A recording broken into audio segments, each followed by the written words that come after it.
Hello കൂട്ടുകാരെ, എല്ലാവർക്കും നമസ്കാരം.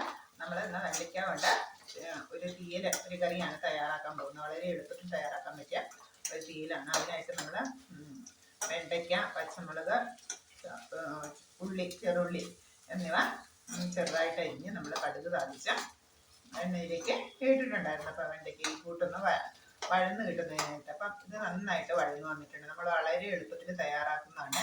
തേങ്ങ അരച്ച് ചേർക്കാതെ വളരെ എളുപ്പത്തിൽ തയ്യാറാക്കുന്നതാണ്. അപ്പോൾ വെണ്ടയ്ക്ക വഴന്ന് വന്നതിന് ശേഷം നമ്മൾ ഇതിലേക്ക് ചേർക്കുന്നത് മല്ലിപ്പൊടിയും മുളക് പൊടിയാണ്.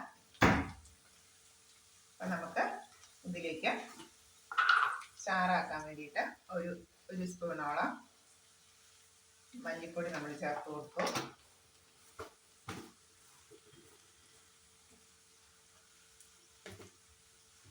ഇനി നമുക്കിതിലേക്ക് ആവശ്യത്തിന് മുളക് പൊടി ചേർത്ത് കൊടുക്കാം. ഒരു 1.5 സ്പൂൺ മുളക് പൊടിയും ചേർത്ത് കൊടുത്തിട്ടുണ്ട്. ഇനി നമുക്ക് ഈ പൊടികളുടെ പച്ചമണം മാറുന്നത് വരെ നന്നായിട്ടൊന്ന് ഇളക്കി കൊടുക്കണം.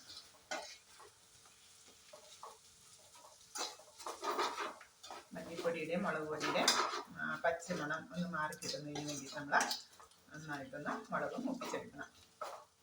അത് നമ്മൾ വെണ്ടയ്ക്കയും ചെറുള്ളിയും പച്ചമുളകും കൂടെ അരിഞ്ഞത് നന്നായിട്ട് വഴറ്റിയെടുത്തു. അത് നന്നായിട്ട് വഴന്ന് വന്നു കഴിഞ്ഞാൽ നമുക്ക് ചേർന്നതാണ്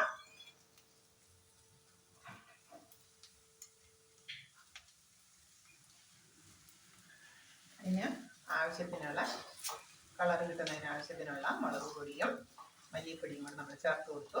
അപ്പം ഇതിൻ്റെ ഒരു പച്ചമണമല്ല പച്ചപ്പൊക്കെ ഒന്ന് ആ പൊടികളുടെ പച്ചപ്പൊക്കെ ഒന്ന് മാറി കിട്ടുന്നതിന് വേണ്ടിയിട്ട് ഒരു 2 മിനിറ്റ് നമ്മളൊന്ന് ഇളക്കി കൊടുക്കണം. കഴിഞ്ഞ അതൊന്ന് ഇളക്കി കൊടുക്കാം.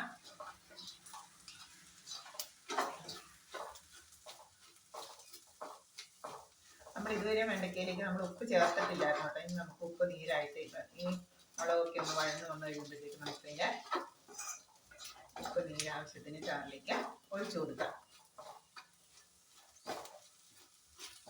മുളക് പൊടിയുടെ കളറൊക്കെ ഒന്ന് മാറി കിട്ടുന്നതിൻ്റെ ഒരു ബ്രൗൺ കളറ് മൊഴി വരുന്നതിന് വേണ്ടിയിട്ടാണ് മല്ലിപ്പൊടിയും മുളക് പൊടിയും കൂടെ ചേർത്തത്.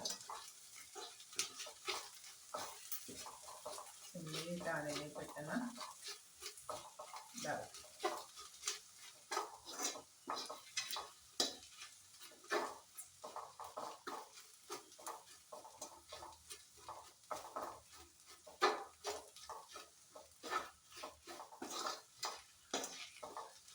മുളക് പൊടിയുടെയൊക്കെ ആ പച്ചപ്പൊക്കെ ഒന്ന് മാറി വന്നിട്ടുണ്ട്. നമുക്ക് ഇനി ഇതിനാവശ്യത്തിന് നമുക്ക് വെള്ളം ചേർത്ത് കൊടുക്കാം.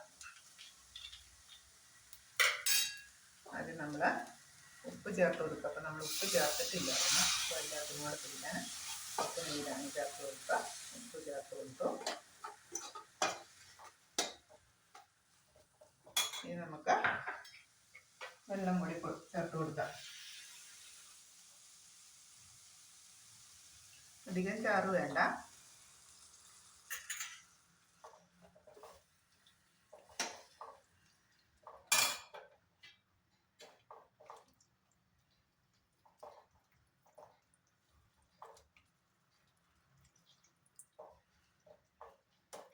നന്നായിട്ടൊന്ന് തിളച്ച് വരുമ്പോൾ നമുക്ക് നിർത്തി കൊടുക്കാവുന്നതാണ്. ഓക്കെ, താങ്ക് യു കൂട്ടുകാരി.